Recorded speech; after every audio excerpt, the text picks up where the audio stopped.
Hey everybody, I just wanted to show a real quick mod with a Hasbro board. So here you can see, I left all the wires on here so you can see the spots and how they're numbered. But basically what I did is I put a switch, I basically made a flash on clash switch. Basically it will clash when I push the switch, and it'll also flash a different color. And the way I did that is I hooked a momentary switch up directly to the soundboard here.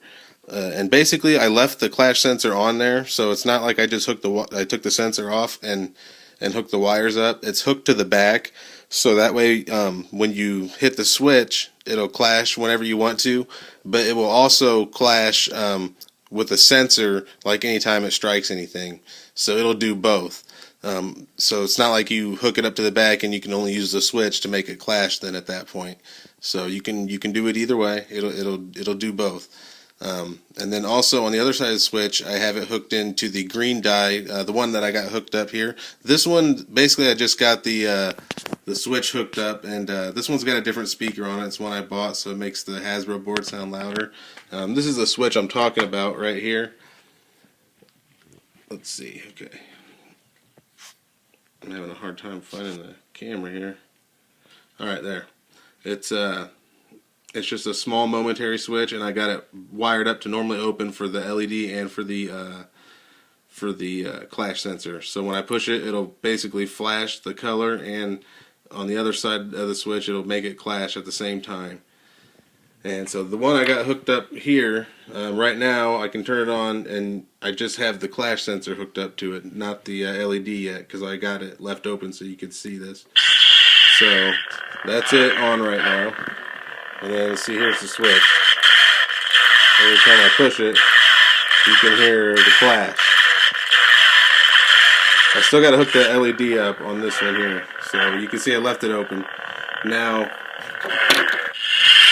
that's one of them. This one is already completely done. So you can see it's wired up to Guardian Blue on here, and then I got the switch mounted here at the bottom on this one. So I sanded it down, and it doesn't stick up barely anything, and it's on the bottom of the hill completely out of the way. But so let me scoot back a little bit here. You can see when I push this, it's gonna do the flash on clash effect. So see, it's clashing and changing colors at the same time, and then if I hold it down, it'll stay Arctic blue until I let go, and then it goes back. And you can hold it down as long as you want, and it'll stay Arctic blue if you want to play around and do that, somewhat. Or you can just, use it regularly like that, and it actually looks pretty good for, just adding a cheap switch on here, basically. You do have to have an RGB LED, though. And those are a little bit more than just the regular straight colors. But like I say, I think it's worth the money if you definitely already have a Hasbro board hooked up.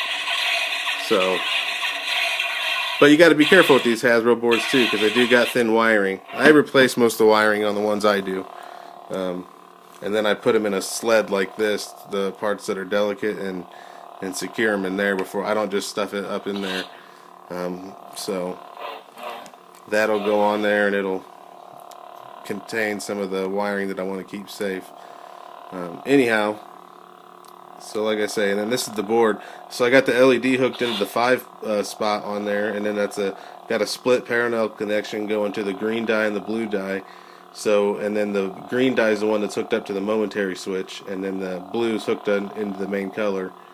And you can find that on this board too. That VS, I think it says VSS. That's the negative, where you attach the negative wire to your LED to, and then you can make it even brighter by connecting, I think it's 5, 3, and 1 as the main power source. So I'll have to check back on that one. But that'll give you a little bit brighter color on your main blade. And anyways, it's, like I said, it's a pretty cool mod, I think. I like it on this saber. I think it's pretty cool, and it's, like I said, I actually already had the switch, so I didn't even need to go out and buy it. It's just basically had to take the time to do it.